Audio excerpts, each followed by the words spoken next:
যত সব ঢং। বিয়ের 10 বছরেও একটা বাচ্চা দিতে পারলো না, তাকে নিয়ে আবার প্রতি বছর ন্যাকামি করে বিবাহবার্ষিকী পালন করা। যে নিজেই একটা জন্ম দিতে পারে না, তার আবার ঘটা করে জন্মদিন পালন করতে বাইরের রেস্টুরেন্টের খাবার আয়োজন করেছে। সেই মেয়েও গলার কাঁটা হয়ে আমার ছেলের গলায় বিঁধে আছে। লাজ লজ্জা থাকলে নিজে থেকেই নেমে যেত ঘাট থেকে।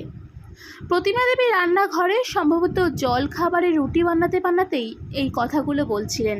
তার কারণ নিজের রাগটা যথাসম্ভব বেলুন চাকি আর খুন্তির উপর দিয়ে মেটাচ্ছিলেন। তার বলার প্রতিটা কথার সাথে সেই আওয়াজগুলো খুব তীক্ষ্ণভাবে রিয়া আর প্রিয়ব্রতর কানে আসছিল। আজও রিয়ার দিনটা চোখের জলেই শুরু হলো। সাজ অপূর্ণ রেখেই শাড়িটা খুলতে ফেলতে গিয়ে প্রিয়ব্রতর কাছে বাধা পেল। আমাদের বেরোতে হবে রিয়া, টেবিল বুক করা আছে, অতিথিরাও ঘণ্টাখানেকের মধ্যে আসতে শুরু করে দেবেন। আর জানোই তো, মা পুরনো আমলের মানুষ, ওই সংস্কার আগলে থাকেন বলেই দেখো না রান্নার লোক অবধি রাখতে চান না। তোমাকে তো বহুবার বলেছি, আমি কি মনে করি সেটা খালি গ্রাহ্য করবে, আর তুমি কি মনে করো সেটা আমি গ্রাহ্য করব। বাকি কে কি বললো কেন কানে নিচ্ছ? সব কথা কানে নিয়ে যে পারি না প্রিয়, চেষ্টা করি, কিন্তু কথাগুলো যে বুকে এসে লাগে। আর সত্যিই তো অপরাধীও আমি। বংশধর না দিতে পারলে কেই বা ভালো চোখে দেখে? দেখো না, শুভ কাজে আমাকে কেউ ডাকে না, বাজা বলে লোকে আমাকে আড়ালে। ওই তো গত বছর তোমার মামাতো বোনের বিয়েতে গিয়ে দেখলে না কি অপমানটাই না হলাম। বিয়ের কোনো কাজে আমাকে হাত লাগাতে দিল না, এমনকি হলুদ খেলার সময়ও মানা করে দিল তোমার মা। আমি যেন ওর গায়ে হলুদ না ছোঁয়াই। কথাগুলো বলতে বলতে অঝরে কেঁদে যাচ্ছে রিয়া। প্রিয়ব্রত ওকে বাচ্চা মেয়ের মতন আদর করে ভুলিয়ে অবশেষে বাইরে লাঞ্চ করতে নিয়ে যেতে পারল। সারাটা দিন রিয়াকে আনন্দের মধ্যেই কাটানোর সুযোগ করে দিল প্রিয়ব্রত। রিয়া আর প্রিয়ব্রত খুব কাছের কিছু বন্ধুদের নিমন্ত্রণ করেছিল প্রিয়ব্রত। অন্যান্য বার ওরা বাইরে বেড়াতে চলে যায় অফিসে ছুটি নিয়ে। এবার অফিসের প্রমোশনের ব্যাপারে ছুটিটা নিতে পারেনি, তাই এই আয়োজন। সারাটা দিন রিয়া সবার মাঝে বেশ চনমনে ছিল। বাড়িতে ইচ্ছে করেই ওরা রাতে ফিরল। বাড়ির সবাই তখন গভীর ঘুমে আচ্ছন্ন।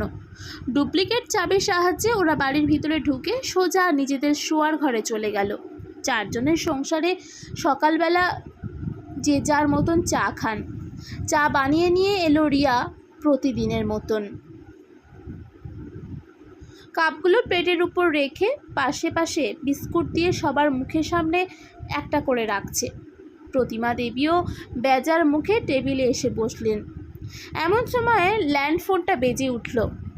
কেউ ফোন ধরতে তৎপর না দেখে প্রতিমা দেবী গজগজ করতে করতে ফোনটা ধরে ওপাশের কথা শুনে বেশ উৎফুল্ল হয়ে বললেন, তবে বলেছিলাম না ওই বাঁজা বউটাকে তাড়িয়ে ছেলের আবার বিয়ে দাও, ঠিক ছেলে পুলে হবে। মিলল তো কথাখানা? দেখো বছর ঘুরতে না ঘুরতেই কেমন ছেলে বিয়ালো। সম্ভবত ওপাশ থেকে যিনি ফোন করেছেন তিনি জানতে চাইলেন রিয়া ছেলে পুলের খবর। তার উত্তরে এক রাস তিক্ততা উগড়ে বলতে লাগলেন প্রতিমা দেবী, আমার ছেলে তো আর বাধ্য না বৌদি তোমার ছেলের মতন। ও যে প্রেম করে বিয়ে করেছে, তার এই বাঁজা বউ নিয়েই কাটাতে ভালো লাগে। বংশের কি হবে তা নিয়ে ওর কোনো চিন্তাই নেই। রাখছি বলে ধরাম করে ফোনের রিসিভারটা রেখে আবার শুরু করলেন নিজের বিষ ওগড়ানো। বরকে উদ্দেশ্য করে বলতে লাগলেন, দেখো বলেছিলাম না বৌদি অক্ষরে অক্ষরে পালন করে আজ সুফল পেল। আর এই যে তোমার গুণধর পুত্র এই বউকে ছেড়ে যে অন্য কাউকে বিয়ে করবে তাও করে না। এই আমি বলে দিলুম, আমার কথা মতন যদি এবার তোমার ছেলে কাজ না করে আমি কিন্তু আত্মহত্যা করব। তোমার কি মাথা খারাপ হয়ে গেল মা? বউকে ছাড়বো মানে?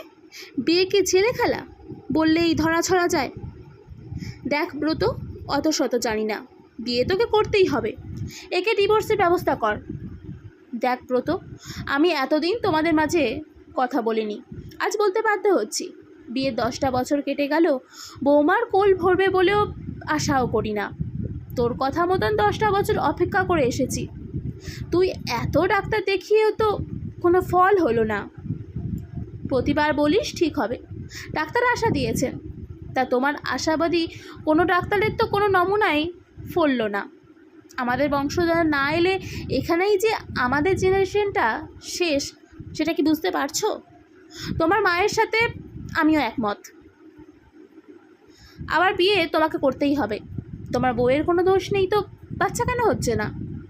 ওসব কথা আমাদের শিখিও না, চুলগুলো এমনিই তো সাদা হয়ে যায়নি। তুমি বৌমাকে ডিভোর্সের ব্যবস্থা করো, আমরা মেয়ে দেখছি।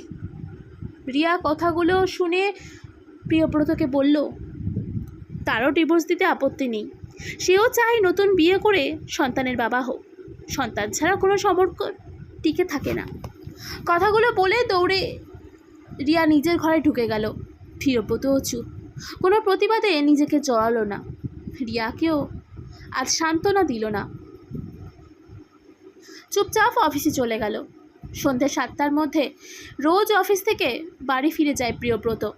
আজ সন্ধে গড়িয়ে রাত 9টা বাজে, তখনও প্রিয়ব্রত বাড়িতে ফেরেনি। রিয়ার মধ্যে বেশ টেনশন, কবার ফোন করে ফেলেছে, রিং হয়ে কেটে গেছে। টেনশনে পাহাড় রিয়ার মাথায়,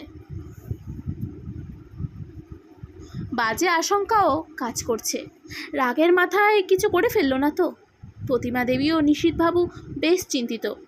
অবশেষে 10টা নাগাদ বাড়ি ফিরল প্রিয়ব্রত।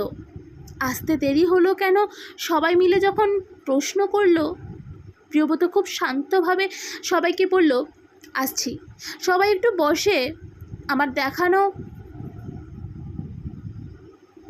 জিনিসটা পড়ো।